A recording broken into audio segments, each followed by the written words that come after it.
Hi, what's your name again? Barbara? Yes. Bob? So let me ask you a question, Barbara. You're in the real estate business. You're in the sales business. Why are you afraid to talk to me? I know it's peer pressure, right? It's all right. Good.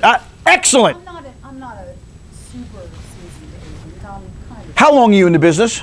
well, 3 years. Okay, awesome. So this is a learning opportunity for other people. How many people, show of hands, are 25 years or more in the business? Outstanding. Do you think that when I call on them to talk about things that you might learn a few things? Yeah. So let's listen to everybody here. Let's learn what you've learned so far. Let's learn from people that are 25 years or more. I might come to you next. Uh-oh. Wow, you guys are all sweating. I'm not betting dollars here. All right, you ready? So I walk into your office with my wife is who? Jennifer. Jennifer, you remember us, right? Okay, so now, oh, this guy's laughing too hard over there. Thanks, pal, I appreciate it. So, what are some of the things that you're going to say to us when we come in your office? Hi, sit down, have a cup of coffee. This is my name. Okay, that stuff. What? Let me ask me. Why are you here? Are you here? I'm here to buy a car. No. I'm looking to buy a house. Are you looking to list? You might be looking No, I'm looking to buy a house.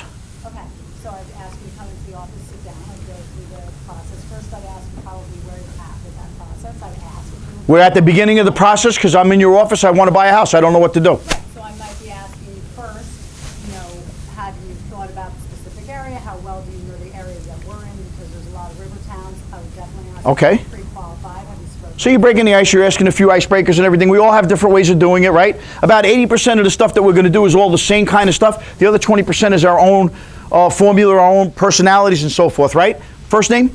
Judy. Hi, Judy. How are you? Okay. Judy, what are some of the questions you ask? Or setting expectations? Well, first of all, if you're with Jennifer Aniston, I would assume you could afford anything you want. She's buying where I want to buy. Actually, I'll ask them, have you been looking, what do you feel comfortable spending? And then we can figure out if you can afford it. I have no idea. Absolutely.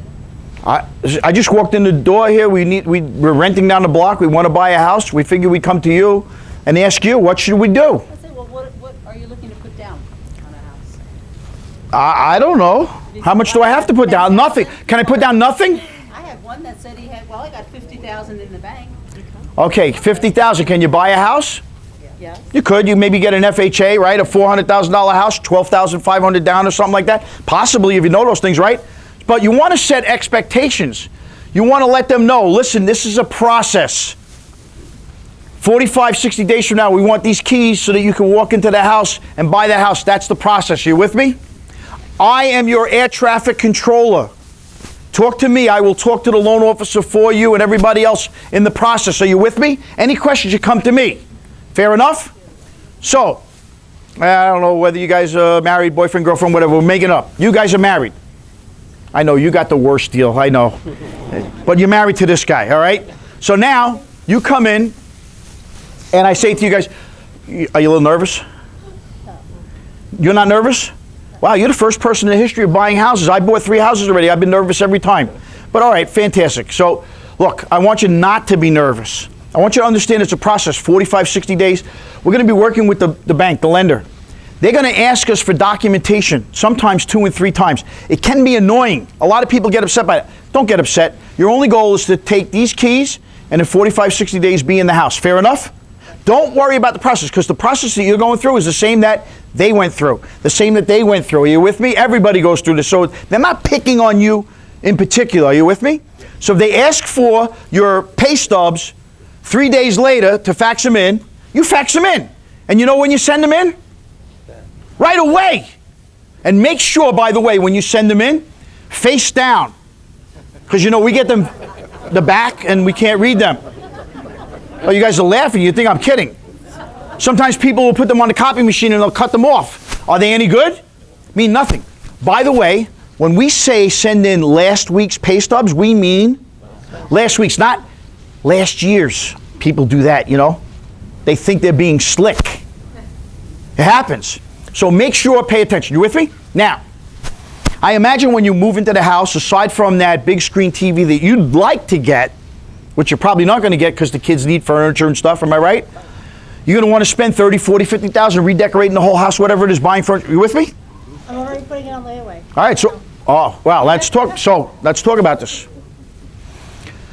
From today, the day that you walked in my office, until you buy that house, you are now in credit prison. From today until the day you move in there, you're in credit prison. Do not spend a penny, not a dime, without coming to me and going to the loan officer to find out if you have it within your budget, because I don't know what debt to income is. I'm just a real estate agent. I don't know that term. So make sure it's in your budget, because has anyone, show of hands, how many people here have lost a deal because somebody went out and bought a car? Do you looking? Do you see? What's your name over here? Dave. How did that make you feel, Dave? It's terrible. And whose fault is it that they went out and bought a car? Not mine. I thought he was going to say it was my fault, but not your fault, right? Who else has a story like that? Who else? Show of hands. What happened with you? What's your name? Elvin. Elvin. What happened, Elvin? I cleaned up the lady's credit for her. She was to buy a one-family house, and now her credit was good. She went and bought an SUV. And now she's living in the SUV instead of the house, right? So these things happen. They happen regularly. You guys need to step it up and set the expectations at that. What meeting is that called, by the way? Consultation. That would be your first substantive meeting. What do you have to give at that first substantive meeting? Disclosures. So, you want to, what's that? My teacher always told me it was called a kiss. A kiss? Keep it simple.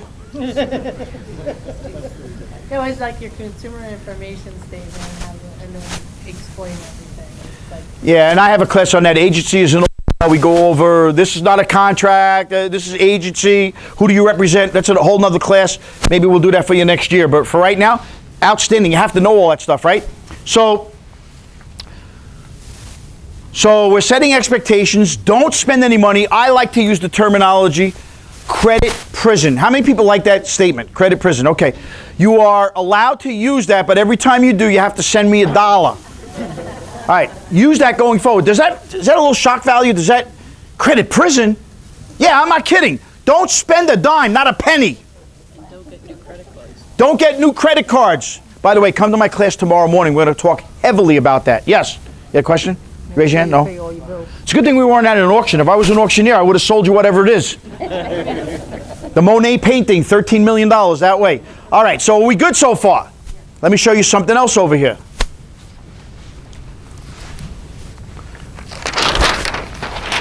Let's say we have a borrower that gets paid $4,000 every month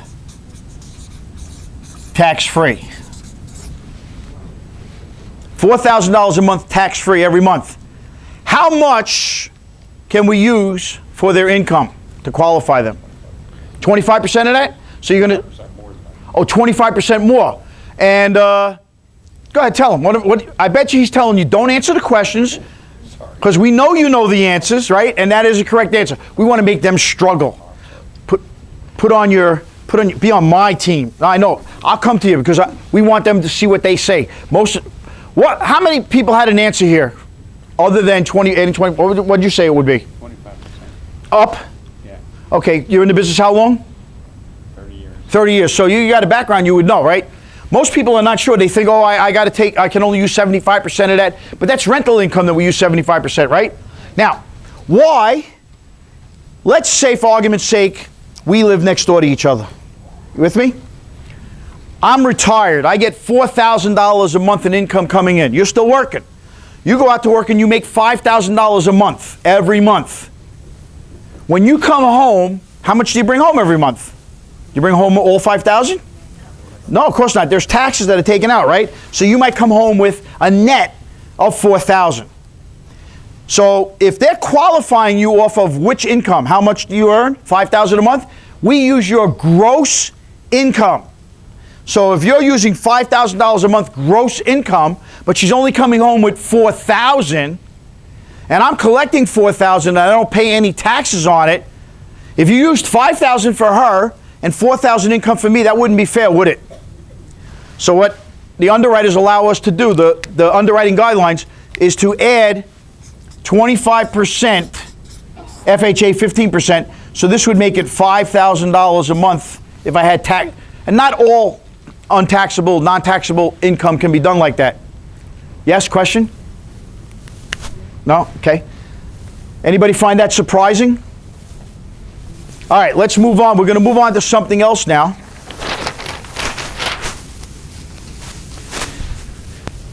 Let's do a couple of scenarios here. Well, let's do this. So I'm going to hand around, make you guys work a little bit.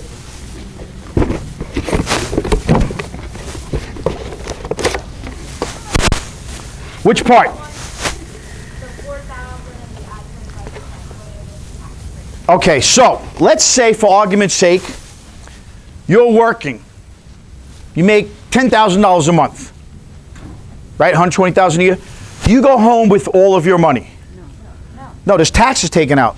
Let's just say you make $10,000 a month, 30% tax bracket. You're coming home with $7,000, right?